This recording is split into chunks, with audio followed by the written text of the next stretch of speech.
guys, welcome to the webinar. So excited you're here. And this is an important one because we talk about this a lot.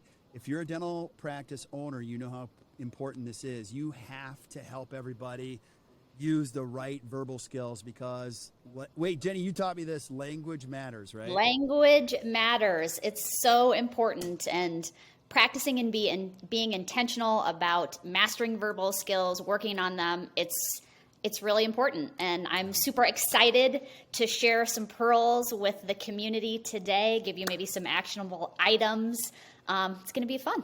Yeah, absolutely. And so this is going to be a little bit of a series because when I was putting all the slides together, I'm like, there's a lot here. And then we also have more and more coming our way about questions. How do I deal with this? So you're going to see in this particular session, we're going to cover the most important verbal skills, things that you have to have in place, some golden rules. And then you'll see in subsequent webinars on this particular series, we're going to go a little bit deeper into some of the detailed questions. And what I want you to do is take some time, share this with your team, and sit down and say, hey, look, which of these are we going to implement in our practice? And you're going to see it's going to make your life better. So let's get started. We'll jump right into it. And I'll also say this. We are practice coaches. So as a dentist, you might be thinking, gosh, what do you guys do? Like, how do you do it? And I'll tell you, we are, if you're struggling with this, don't struggle. Just, this is what we do. Feel free to raise your hand. We're happy to help you because there's nothing better when you can create a great practice and a great life. You can enjoy going to work. You can be a better person. Your family will see that you're better. So our hope is that these tools improve your life a little bit, more and more every time you use them. So let's go to the screen, and I'm going to share with you the slides here. And this particular series is an ever-evolving series, like I said. And Jenny, I think to get the most out of this series, I'm going to encourage everybody, if you're listening or you're watching, go to actdental.com/verbal, and you'll see you can sign up for the entire series, and we'll keep bringing them to you as we develop them and post them online. But you're going to see there's 8 concepts that you have to get in place. These are kind of like the ground rules for how to master verbal skills. Now let me say one more thing. Like mastering verbal skills, we say that word because mastery is an ever-evolving process. Mm-hmm. Nobody ever perfects them. But the idea of, hey, look, let's get better at this all the time is really an important concept for you and your team to embrace. And today we're going to cover the most important question that a lot of offices get this. Even our fee-for-service practices get this, that don't do any insurance. You know how this works. You still get pummeled by this question all the time. Do you take my insurance? Do you take my insurance? So we're going to give you some tools. And in the rest of these, what we'll cover is this question. If this is not covered by insurance, then I don't want it. What do I say then? Can you find out what my insurance company will pay before I decide to have this procedure? We'll cover that one too. But I have to go to an in-work, dentist for my dentistry. Why aren't you in my network? You ever get that one? We'll cover that one too. And why don't you accept my insurance plan? Do you say because it's lousy? No, you shouldn't say that. That's not what you should say. But we'll give you insurance. It's not even insurance. But we'll cover that one too. And then how much are your crowns? You get those questions. So again, we're not going to just limit this just to the insurance thing. You're going to see you get a lot of these questions, and our goal is to equip you with some good tools. And then do you do dental implants in your office? I'm sure you get that one. Is this going to be expensive? That's a tough one. And the reason I'm sharing all these questions is I want your team to be equipped and confident when these questions come at them to think to themselves, I got this. Oh, ask away, Mrs. Patient, because I love this. And then what do you do when A, patients cancel or try to reschedule, or B, patients? And you'll see there's methodologies behind all of these because you don't treat them, you treat them all with dignity and respect, but you don't respond the same way to an A patient who cancels as to a C patient that cancels. And then what do you say when patients show up late? And then a whole plethora of difficult questions. So keep adding the questions to our repertoire, or keep sending them to us, and we'll answer all of them. I promise you, because we get these questions all the time, as well as our best offices do.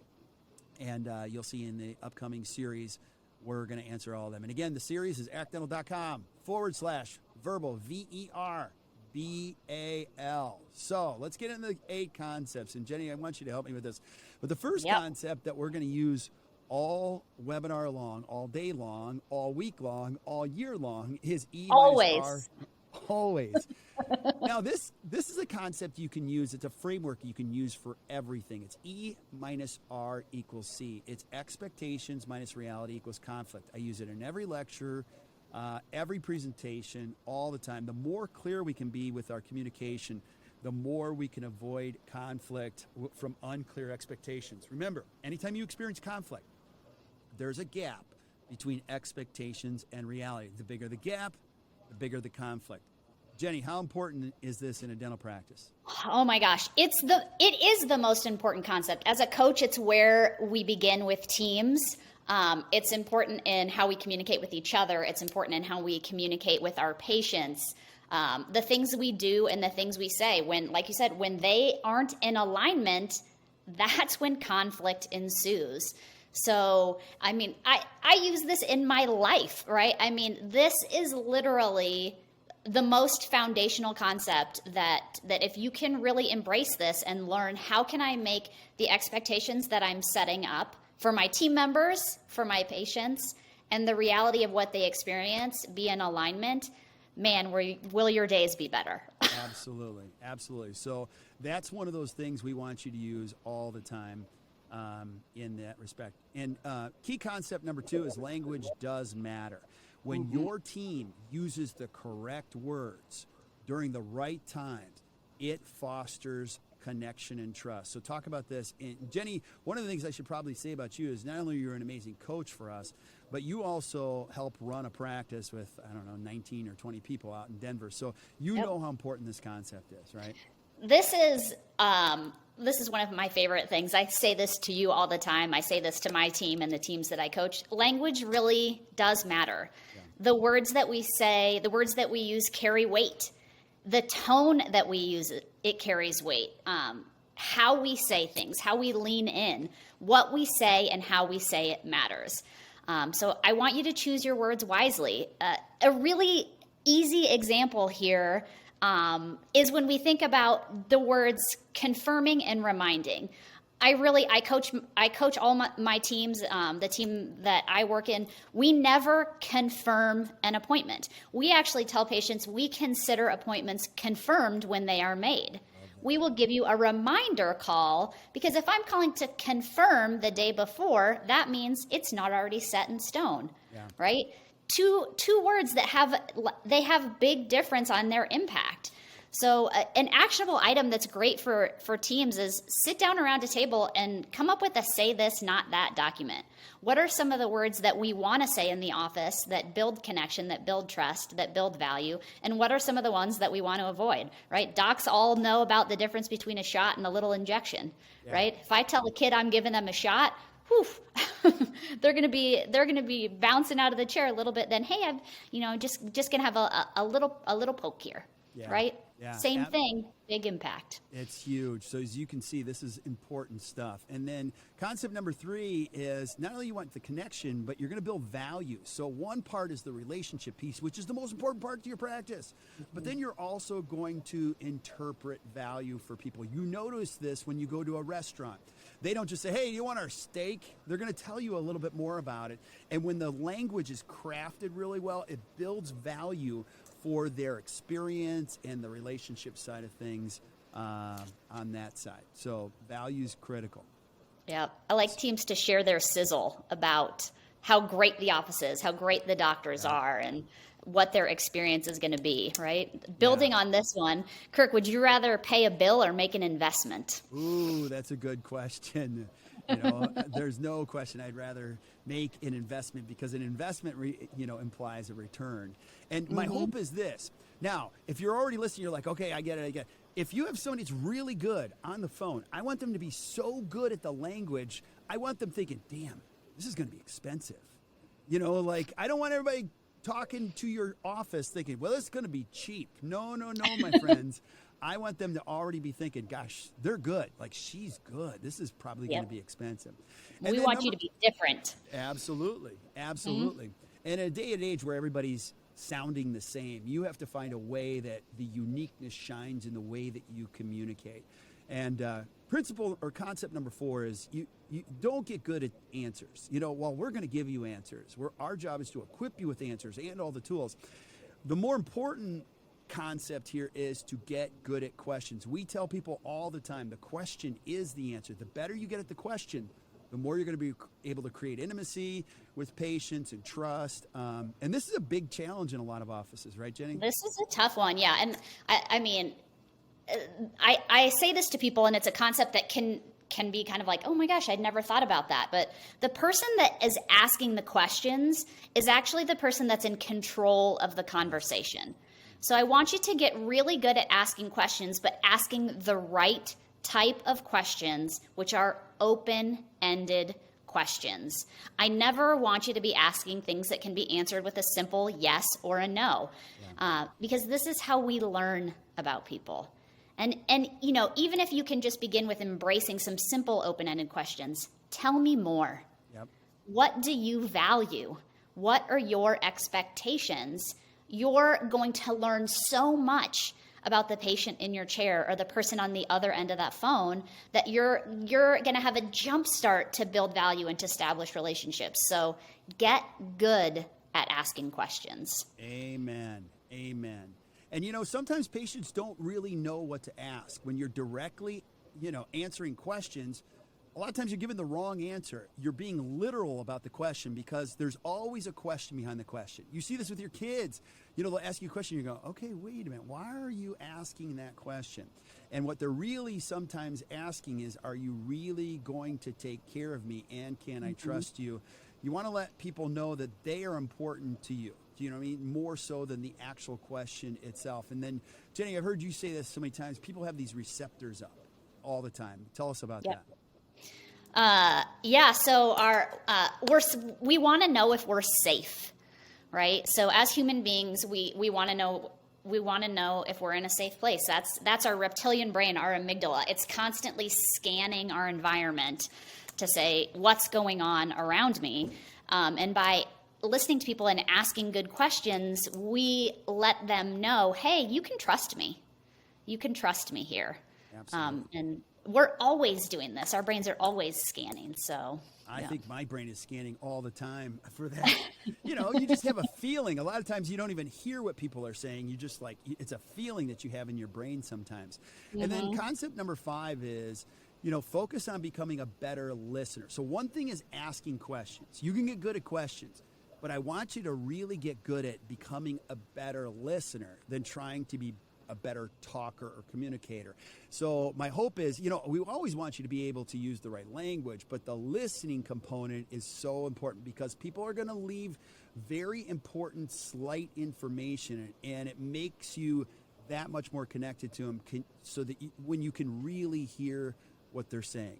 And then, active listening, it's such an important skill that you really have to practice. Right. You need to be an active listener. You need to physically lean in. You can't just be listening right for what you're going to say. Yeah.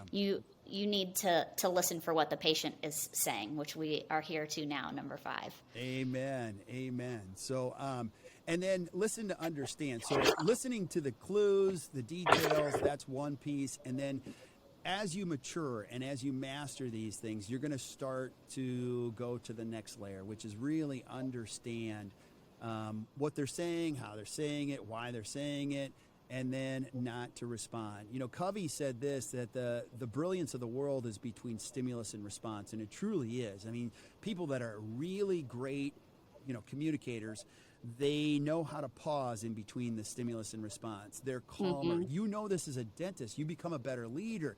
You become a better spouse when you just don't respond instantly. You're like, take a breath. Okay. So, we often think that great communicators are great orators, that they speak well. The great communicators listen more than they speak. That's so right? true. And then when they do respond, it's genuine and it's relevant. Yep. Right? We don't just listen for the response that we're going to give, but we're curious. We're curious to actually hear what someone is saying. We want to learn more about them. When you become a better listener, you become better at asking questions. And when you become better at asking questions, you eliminate E-R moments. Yeah, absolutely. I hope you guys are picking up what she's putting down, because if you get these concepts, you're already off to a great start. And so a good, some good tools or some good verbiage we'll give you when we're talking about verbal skills is when somebody tells you something or they share something with you, say, okay, wait, go back to that. When you say you don't like your brown, crooked front tooth, that's very interesting. Tell me more about that. Use this in your life. Use it on the phone. Use it with patients, because, again, they're going to start giving you the next layer of it. And number 7, it's a lifetime practice. We talked about this earlier, but mastering verbal skills, it's just a commitment for life. You never get there. You're just learning more about people. You're learning more about yourself. You're learning more what matters in your practice. And when you can keep the stance in your brain that we're always going to get better. The challenge in a lot of dental offices and dental team members, not so much dental team members, I see this more from dentists, is they've already figured everything out. There's nothing worse than working with a dentist or talking to a dentist who's got it all figured out. They already know everything. That's just boring. You know what I mean? I love talking to people who are always learning. And when I met Pete Dawson at the ripe old age of 24, when he was 64, he just said, Kirk, stay away from dentists that have it all figured out. I don't have it all figured out. Just stay in the learning position, learning stage. Oh, yeah. Don't you think, Jenni? One of the important things I've ever learned is that I have so much to learn. Right? One of the things we always say, and we say with our teams, it's about progress, not perfection. It's never going to be perfect. And as long as we're continually making progress, man, we're on the right path. I totally agree. So that's concept number 7. And then concept number 8 is communication, actually talking, saying words or saying phrases when it's time to say something is always the responsibility of the center. Now, let me explain that. There's a time to talk, and you'll know when this time is to talk. And you'll go, okay, this is the time to talk. And then there's a time not to talk. And then when people don't get it, they go, when you say, oh, I told them, that's the problem. Remember, everything goes back to the sender. So you want to take full responsibility for how information is received. And don't ever put it on somebody else, because that's really easy to do. Right? Yeah, don't be a drive-by communicator either. Yes. I've seen this happen in offices where, a doc or a team member will run by while they're doing something and deliver something really important as they're on to the next thing and assume that it's landed. Yeah. Right? If something is important, slow down and give it its due. Yeah. I'll never forget, I was working with a doc once, and he said, man, I've gone through 10 team members and I've told them all the same thing and no one gets it. And I was like, so let's slow down and think about that for a minute. Look at the consistent variables. Is that such a word? Or, what's consistent in this situation? What's consistent in all of those 10 scenarios or whatever? Cobain coached me years ago at High Point University, and I was in his mastery program, and he said to me in a phone call, he said, Kirk, when your team members don't do what you ask them to do, apologize to them. I was like, what? He's like, yeah, when they don't do what you ask them to do, why don't you apologize to them? I said, why? He goes, because one of two things happened. You either didn't communicate clearly enough, or you didn't create enough energy or illustration around the message, because it always goes back to you, and I've never forgotten that. So make sure you embrace those 8 concepts, and now we'll get into the details. So it's important that you understand the big picture of this, because if we can take a team member or a team or a dentist or an entire dental team, and get them all synergized around those 8 concepts, now you're on the path and you're going to pick up exponential speed, or you're going to see exponential progress. And then now we're going to get into the details of okay, what do I specifically say?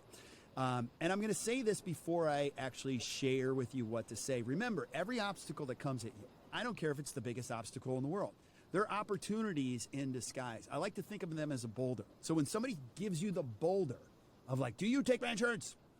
Don't run through it.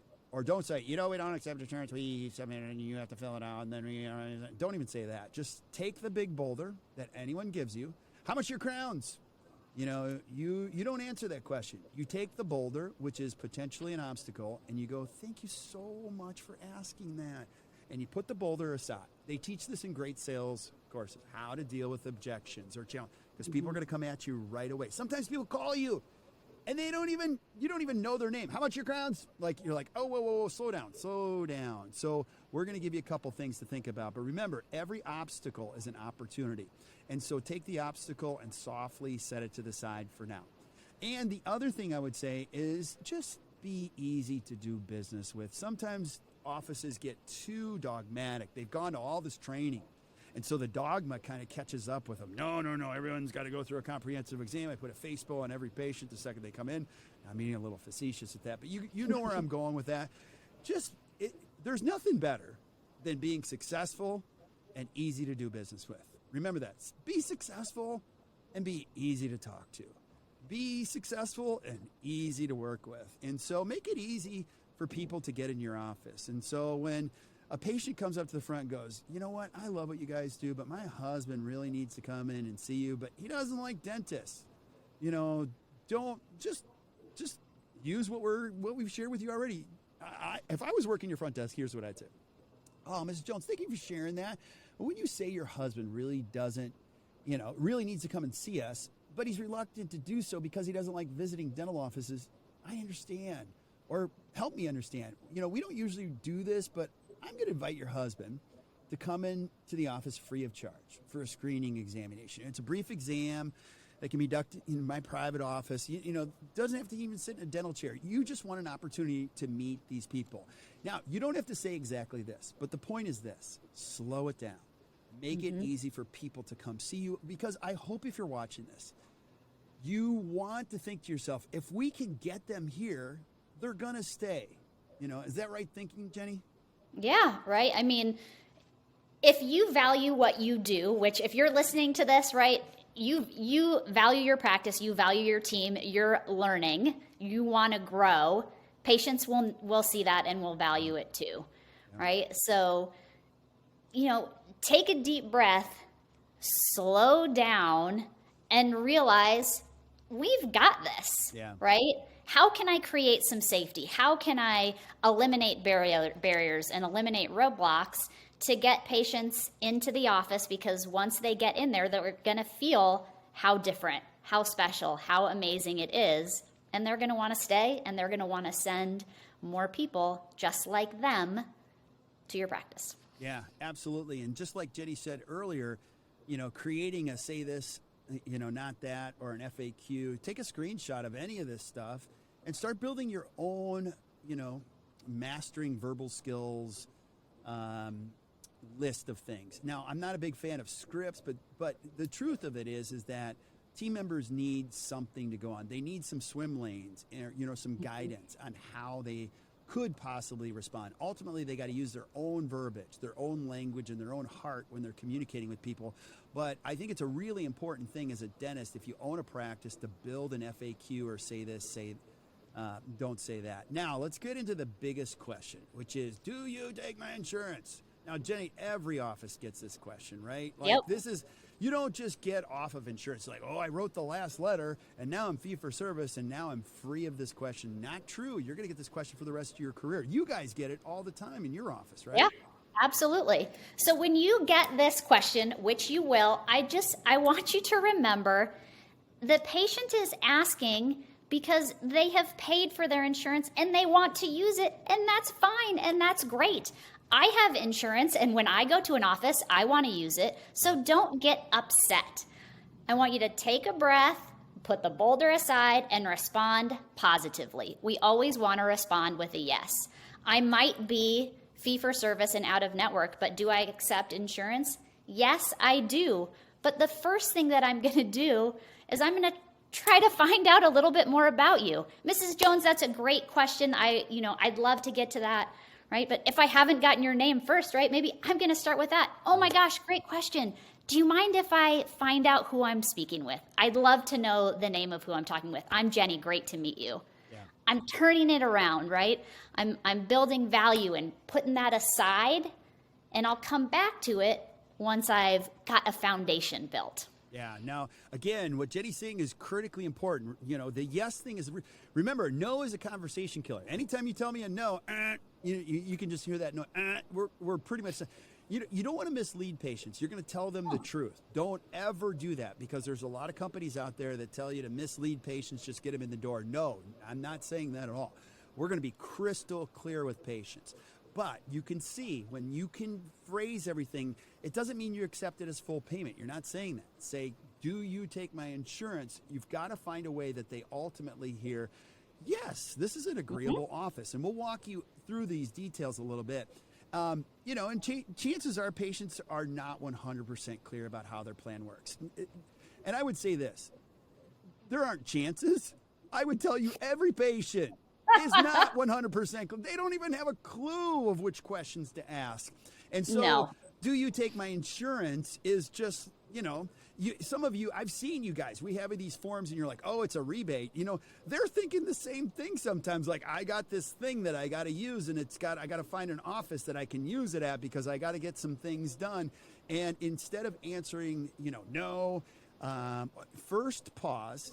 And then what I want you to do is ask a few more questions that might slow things down and be more relationally based. One of the great questions we ask dental practices is this: are you transactional or are you relational? Now, if you're listening to this, you're like, oh, I totally get it. We're relational.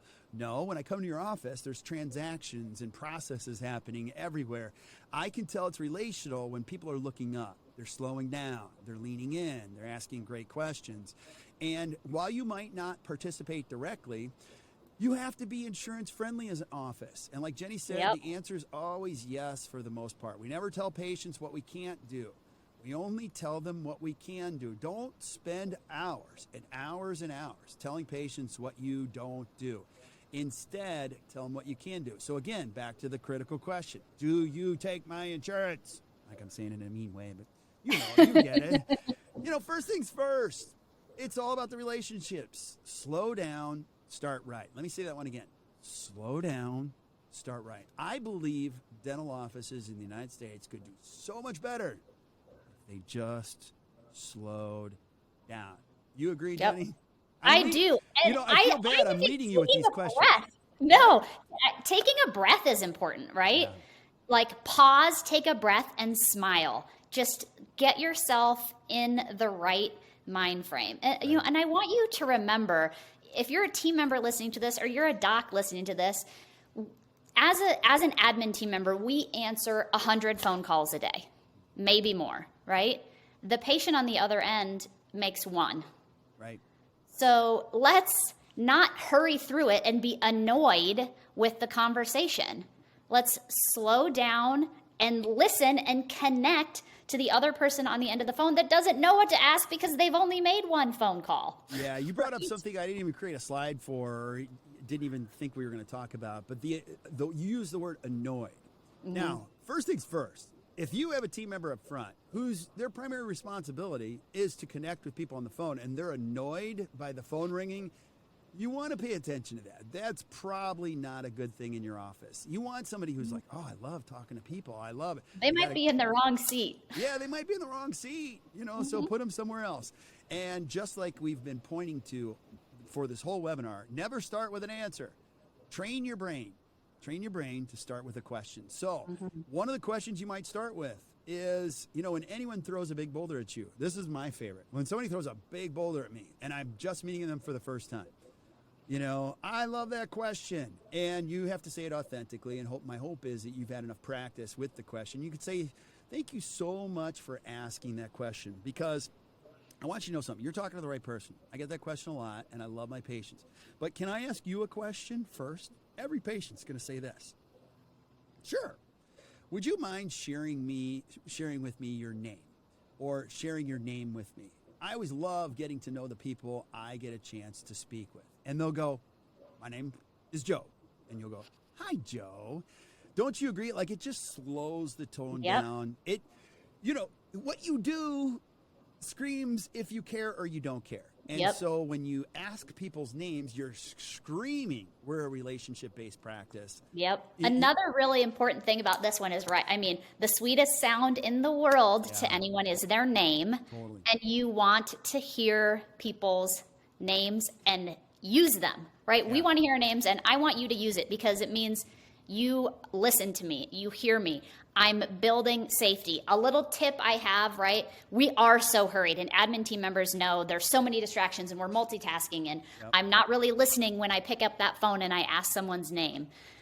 So I have a little dry erase board right next to me, and I ask that question, and I write their name down right there, so I look at it, and it reminds me to use it, and I'm not going to forget it. Brilliant. Right? It's an easy tip, and it has served me so well. Yeah, you guys, that's a major, huge tip right there. Write everyone's name down and use it a lot. Now, I'll tell you on the receiving end, I have more ADD than anybody on the planet. I am so easily distracted by a conversation, a noise, bright, shiny objects. Like, keeping me focused is nearly impossible. But if you say my name, I'll go, what?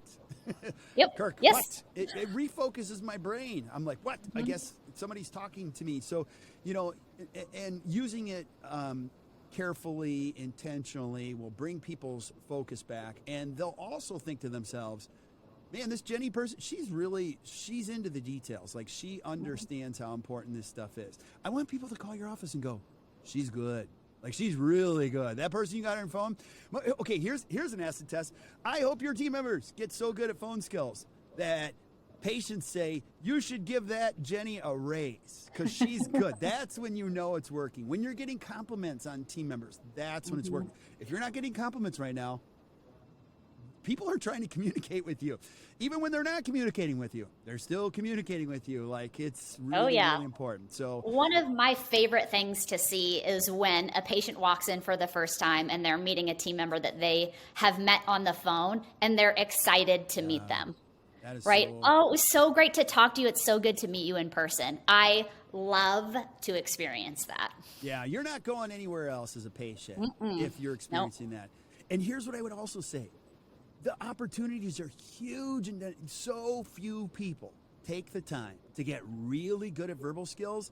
You're sitting on a gold mine right now if you're listening to this. You're already been listening for a while. Like, this is a gold mine of opportunity if you can get your team coalesced about believing in relationships and using great verbal skills and listening. Here's another way you can do it. As soon as you write down the patient's name, say, Lisa, use it. Lisa, just like Jenni said, Lisa, so nice to meet you. I am so glad you called. We are all about relationships here. This is a window where you can communicate confidently. Can you share with me? How did you hear about us? Remember, now Lisa might be calling me, throwing me the boulder of, do you take my insurance? Or I need crowns done. How much are your crowns? I'm going to slow it all down. I'm going to ask her name. I'm going to use her name. And then I'm going to tell her about our relationships. And then I'm going to ask her, how did you hear about us? One more thing I'm going to ask you to put on your new patient process, new patient phone slip.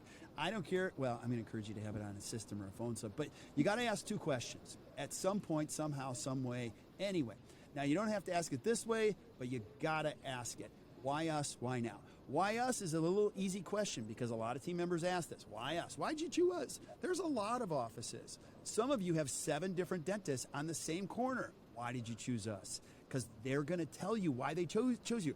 And then another thing is, why now? Now, this is a missed opportunity for a lot of offices because you're going to be talking to the patient. They're going to go, I broke this tooth and it's a brown crooked tooth and all this kind of stuff. And then you'll ask them, well, how long is it, you broke the tooth or you chipped the tooth, how long ago? And they're going to go, well, I broke it like 4 months ago. Wouldn't you want to know, like, why are they calling you now? Maybe they might be in pain. Here's one. They might say to you, my 20th reunion is 3 weeks from now. That's pretty important. Or here's the best one I've ever heard. Yeah, I just inherited a whole bunch of money and I want to get my teeth done. Don't you think you'd want to know that as a dental office? Well, you would never know it if you don't ask the question. So make sure you ask those 2 critical items. Those 2 questions take us all the way back to E-R too, Right. and building value, right? Why us, why now helps us set the right expectations for people, right? And asking, and people don't ask those questions. They don't. Especially why now. And differentiate yourself by getting that into your repertoire. Yeah. And you'll see the more questions you ask, people are going to share more information with you. There are going to be times you're like, okay, I didn't need to know that, you know? And whenever that starts to happen, a little bit or a lot, that's when you start creating the most important component part of discretionary dentistry. It's called trust. You know, people are always looking for the way, how do I do more dentistry? How do I do these great cases? Well, it's not Facebook ads, it's not billboards, it's not technology. All that stuff can improve a little bit, but ultimately a patient's got to trust you to reach into their pocket and spend discretionary dollars to do discretionary dentistry. So another way you can ask, why us, why now, is so what prompted you to call us today? Again, you're going to be equipped with the most important tool, which is just be curious. Be curious about their condition. Be curious about why they called you. Be curious about their life story. Here's a great question. Where'd you grow up? How did you get to this town? People will tell you. We're in a world that we're starving for significant relations. We're starving for them. But nobody's interested in the most important thing, which is you.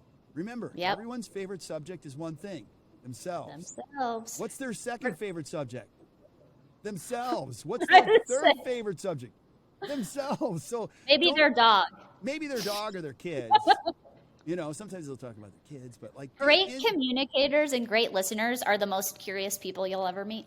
Very curious. My favorite people I hang around with socially, crazy curious. They're asking you a question. Hey, how'd you get that? What's your favorite?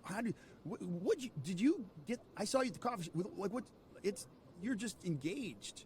You know. When someone's genuinely curious about you, it inherently builds value and trust too. Yes. You know, when someone asks questions about you, it makes you feel good. Amen. Amen. When you're curious as a dentist or as a team member or as a friend, there's a lot of learning. When you're not curious and people are talking and all you can hear is Charlie Brown's teacher, wah, wah, wah, wah, wah, wah, wah, you're just waiting for them to stop to bless them with your wonderful information, which they're not really interested in what you're, you know. So just be curious. Flip that switch on in your brain and say, look, I'm going to be curious. I'm going to learn a lot about my patients. So again, let's get back to the road because I need a lot of reminders about what we're talking. Because I mean, the verbal skills thing, this could be a 7-hour course, but I want to cover, you know, the ultimate, you know, worst question that a lot of you get, which is, do you take my insurance? Now, after you've gotten through the pleasantries of getting to know them, connecting them, you know, slowing it down, why us, why now? Don't even answer that question. You know, do you take my insurance? Here's another question I would ask if I was working at your front desk. Okay, now let's get to that boulder you gave to me. Now, it sounds like your insurance is very important to you. Can you tell me a little bit about why you asked that question, Lisa? Because I am the person, I can help you. And it's really, you can slow down. I talk fast a lot, but I've also learned that the tone and slowing down and picking when you're going to slow down. Say, Lisa, it sounds like your insurance is very important to you. Can you share with me a little bit about why you asked that question? You know, and you might continue on with other questions that are related to her question. As you can see, I'm not trying to irritate the patient, but by asking a variety of questions, and this is where your emotional intelligence comes in over a period of time, is you know which questions to ask. You know, can you share with me, Lisa, how you've used your insurance in the past? I'm telling you guys, it will blow your mind when you ask that question because people, they don't even know what to say. They're like, I don't even think I've used it in the past. Or I went to this one dentist. So don't think that they're always thinking, I want to use this as full payment. Sometimes they are. But don't give everybody the benefit of the doubt that there's a little bit more there when they start asking questions like this. And once they've answered how much they know, be prepared with a quick overview of the benefits summary. Again, we're not going to mislead them. But I want to get them talking and sharing as much as they possibly know about the boulder they've given me. And then we're going to create some clarity around the coverage and all that kind of stuff. And, you know, I'll just repeat this question because it's so great and you can use it in all instances. Okay, go back to that when you say you used it in a previous office. All right, that's really interesting. Tell me more about that. And remember, at this point, when you're starting to learn more, you want to redirect them. So I'm going to share with them a little bit about our position with insurance once we have that window. And then I want to quickly get back to talking about treatment and the need for treatment. And I'll never negate the importance of the insurance, but you want to make sure, Jenni, and I want you to talk about this because this is a big deal. When you make it all about the insurance and use the word insurance and the insurance, the whole conversation is dominated by the insurance. You could almost put a little, counter click, or a ding, ding, ding every time somebody says something about insurance. And I can tell you, if it's trending that insurance is coming up a lot, I'm already thinking I should probably get some insurance before I come to see you, right? Yep, right, yeah.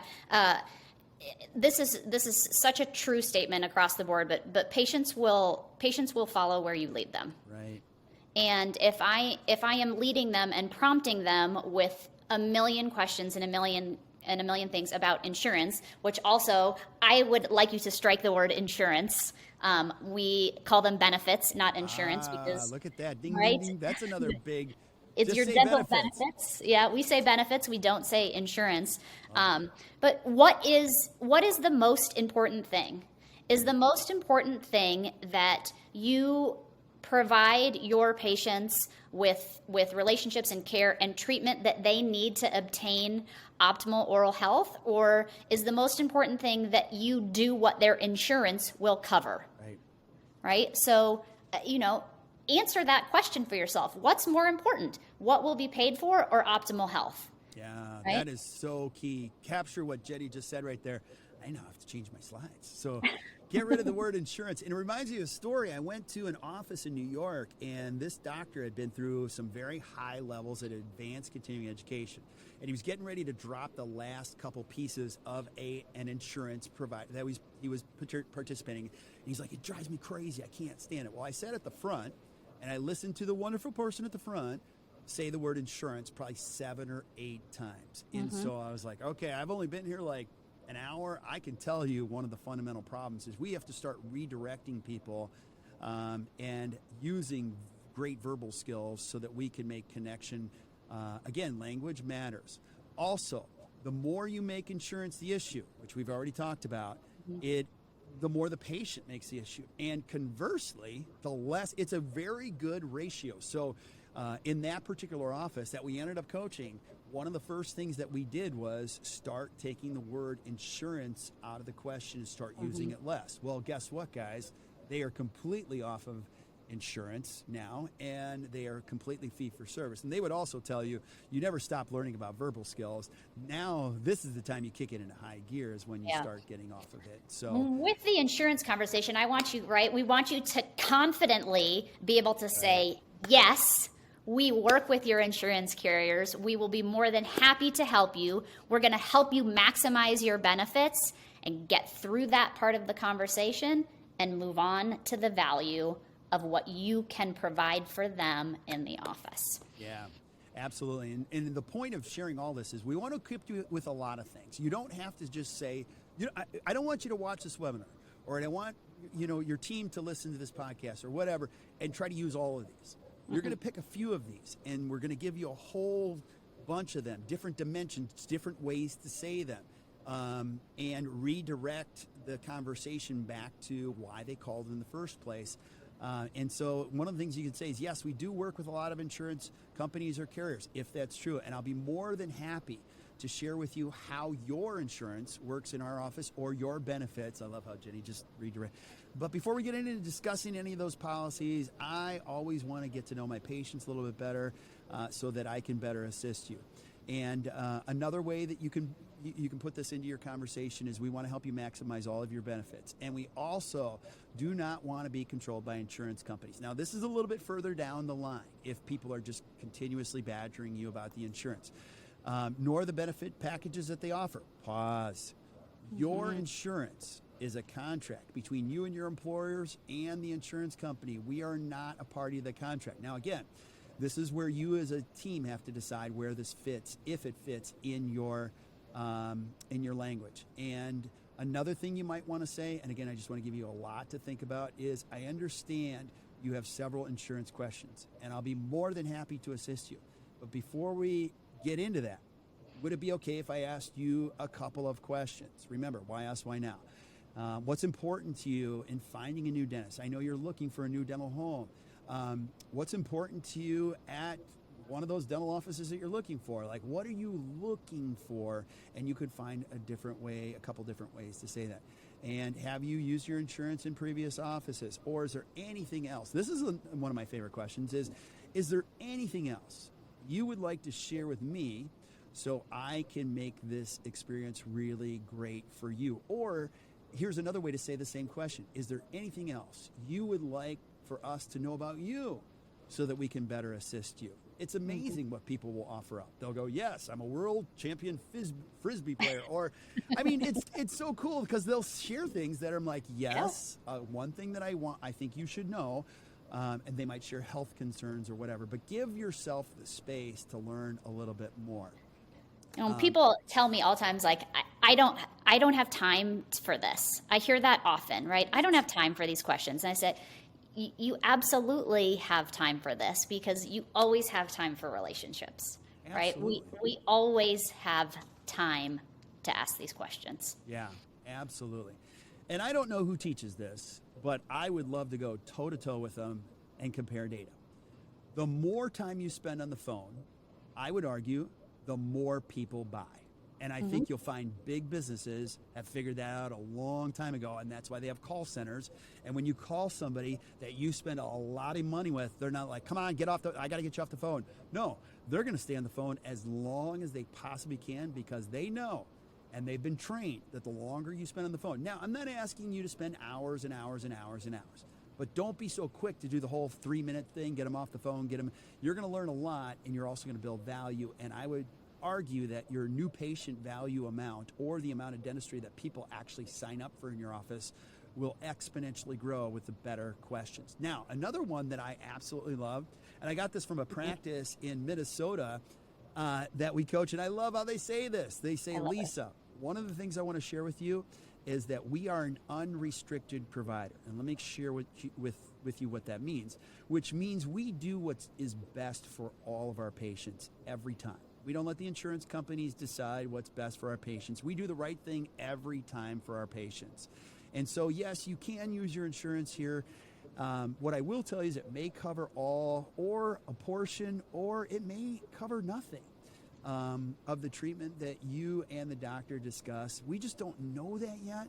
Now, and we may not accept it as full payment either, but you're definitely calling the right place, and we will definitely help you. So let's do this. Let's get you scheduled. I want to tell the patient, let me go back and just that was a mouthful, but just say, at the very least, say, Mrs. Jones, I want you to know something. We're an unrestricted provider, which, real simple, this just means we do the right thing for all of our patients. Now, I do value that you have insurance, and I want you to know this. We're going to do the best we can for you. It may cover all of it. It may cover a portion of it. It may cover none of it. And you can always go to a cheaper dentist to find cheaper dentistry. But I'll tell you one thing. You're never going to find a better dentist than the woman I work for. She is not only an amazing dentist, but she's an even better human being.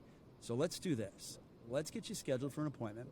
And then I am going to be your advocate. I'll work with you side by side, and we are going to do the best to make sure that you can utilize whatever benefits you've been given by your employer or your insurance company, and we'll do the very best we can. Now, you're not going to get every single patient to schedule, but you're going to get quite a few of them. They're going to go, I like you guys. And Feels different, right? It feels a little different. So let's get you this slide right here. Yeah.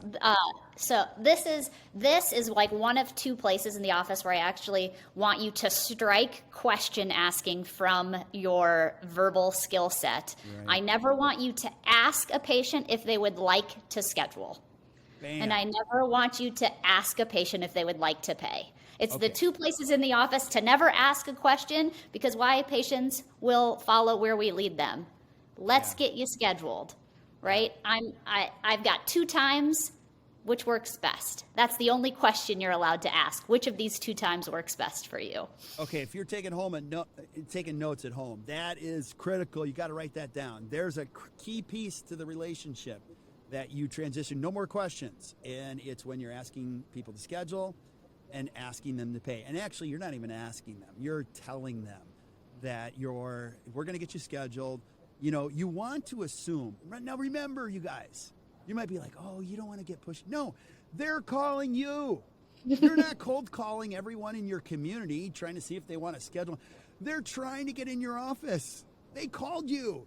And so many times we don't even ask for the appointment. I don't know who has these statistics, but you see them all the time. More than 60% of the time, the administrator answers all these questions, creates a great relationships, but they never ask for the appointment. So you got to find a way to ask for the appointment, and that's a key piece to your verbal skills. And, you know, and you want to let them know that there's going to be, let's get you scheduled. And then once you meet our awesome doctor, who I can assure you, you're going to love. Now, my hope is you've got people that, you know, if you're a doctor listening to this, I hope you take good enough care of your team that they can say this authentically. You know, you can't force them to say this. It's got to roll off of, you know, it's got to roll off of their tongue when they're talking to patients about this, and they got to believe it. You know, once you meet our awesome doctor, I can walk you through all of this and help you with everything that is possible. I'm going to be working side by side with you. Now, remember, I use the word advocate, but really this is more important now than ever, is that you want patients to know that we're going to be shoulder to shoulder. I'm going to be with you, you know, from beginning to end. And we're not only going to take excellent care of you, but I'm going to fight for you. And I'm going to get you the reimbursement that you truly deserve. And then one more piece that you're going to want to know about me as a team member here or as a dentist is if you don't feel like this is the right place, and you don't absolutely love it, now I know that won't happen. I would say that every single time. There's no charge for the first appointment. Now some of you are listening, wait a minute. No, I hope you believe in what you do so much that if you get people through the door, they go through a comprehensive exam, or your first appointment, however you want to do it, then if they don't want to stay, don't charge them for it. It's going to help you up your game, and it's going to reverse all risk. You want to take that, it's no risk. You come here, you don't love it, no charge. So we're totally okay with that. Would you agree, Jenny? Yeah. You know, really what this comes down to, what we're doing is we're positively priming our patients for an experience. Right. So when we talk about positive priming, it's using these terms like, you know, that I'm going to be your advocate. You called the right place. You're going to love Dr. Awesome. I'm peppering in all of these things that what they're hearing is like, this is different. This is amazing. It's going to be great here. I'm positively priming them. So when they walk in the door, like, they're already trusting me. I've already got a relationship. I've already begun a positive experience for them. Absolutely. Absolutely. So, you know, we'll probably pause right there. That's probably a good place because I've got 92 more slides on the intricacies of how we actually answer the insurance question. But I hope you've enjoyed this segment, and you're going to see if you go to actdental.com/verbal, you can sign up for the rest in this series, and then keep sending us questions like, oh, Kirk, I listened to that, that video or that podcast with you and Jenny, and what happens when this happens in your office or in our offices? I love this stuff so much. I could talk for hours and hours and hours, and Jenny's always good to remind me, like, we've already gone almost an hour. I can talk for 4 days without breathing on this stuff. So my hope is it's the best stuff. I love it. It really is the best stuff. But again, equipping your team with verbal skills, this is no joke. Once they're equipped with the right thinking, which are these 8 concepts, and then the right processes, and then the right questions, you're going to see conditions are going to get better and better and better. You're also going to find the right type of people in your practice. So now you don't need 300 new patients a month. Now you're going to have people sitting in your chair and you go, I like this person. You know why? Because you started doing a better job up front. Everybody knows in dentistry, the more you do up front, the less you have to do later. So any last words, Jenny, as we get ready to wrap up here? No, just, I think remembering, right, this is a process. It's about progress. It's not about perfection. Keep practicing, keep listening, keep learning. If you need help, raise your hand. That is what we are here for. We love to help people. I am so grateful that I get the chance to do it every day, and I'm grateful that I got to be on here with you today, Kirk. Yeah, same. I always learn. Jenny's on my leadership team here, so not only is she a great coach, but she keeps me on the rails, and she teaches me stuff every day, and I learn a ton of stuff today already. So if you have any questions specifically, Kirk@actdental.com is my email address. Jenni with an I, Jenni @actdental.com. You can send an email over that way. And don't be afraid to join us in our future events. We've got our Inner Circle coming up and a lot of great things. So make sure you check all that out on our website. And remember, when you create a better practice, you're creating a better life for you, your team, and everybody else involved. Hope you guys have a great day. We'll see you soon. Bye, everybody.